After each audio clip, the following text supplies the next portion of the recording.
न्यूझीलंडला 96 धावांनी नमवत भारतानं सलग दुसऱ्यांदा टी20 वर्ल्ड कप जिंकला। 3 वेळा टी20 वर्ल्ड कप जिंकणारा भारत पहिला संघ 2007 ते 2024 नंतर आता पुन्हा एकदा विश्वविजेता।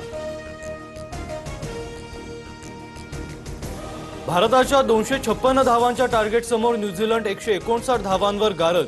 बुमराहच्या 4 तर अक्षर पटेलच्या 3 विकेट्स, फलंदाजीत सॅमसनच्या 89 धावा, अभिषेक शर्मा आणि ईशान किशनची अर्धशतक।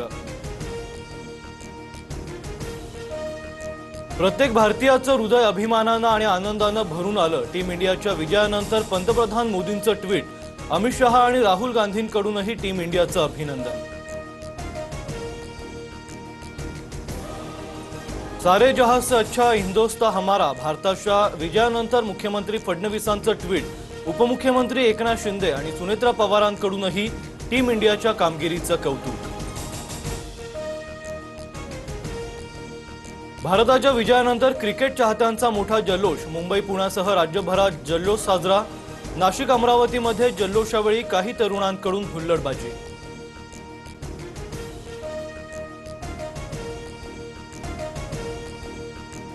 आखाती देशातील युद्धामुळे भारतात पेट्रोल आणि डिझेलचे दर वाढणार नाहीत। देशात 8 आठवड्यांचा इंधन साठा उपलब्ध।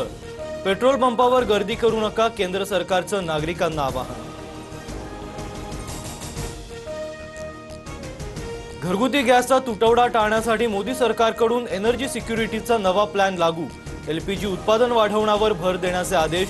रिलायन्ससह सर्व रिफायनरीजना केंद्राच्या सूचना। देशामध्ये इंधनाचा तुटवडा भासणार नाही। युद्धामुळे उद्भवणाऱ्या परिस्थितीसाठी केंद्र सरकार सज्ज। केंद्राच्या नियोजनावर मुख्यमंत्री फडणवीसांकडून विश्वास व्यक्त।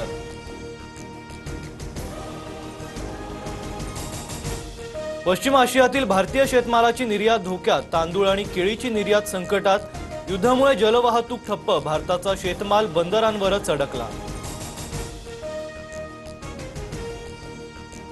पूर्वीच्या सत्ताधाऱ्यांसारखे वागू नका, भ्रष्टाचाराविरोधात कुठलीही तडजोड करू नका।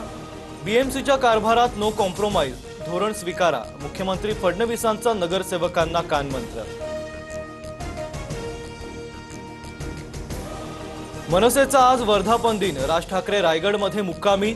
सकाळी किल्ले रायगडावर घेणार शिवरायांच्या समाधीचं दर्शन। किल्ल्याच्या पायथ्याशी आज वर्धापन दिन सोहळ्याचं आयोजन।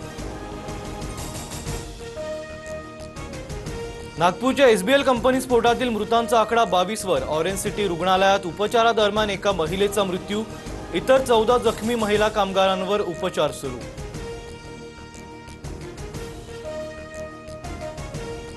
साताराच्या बावधनमधील बगाड यात्रेची देशभरात चर्चा। एका भाविकाकडून बगाडाला चक्क अमेरिकन डॉलर्सची माळ अर्पण।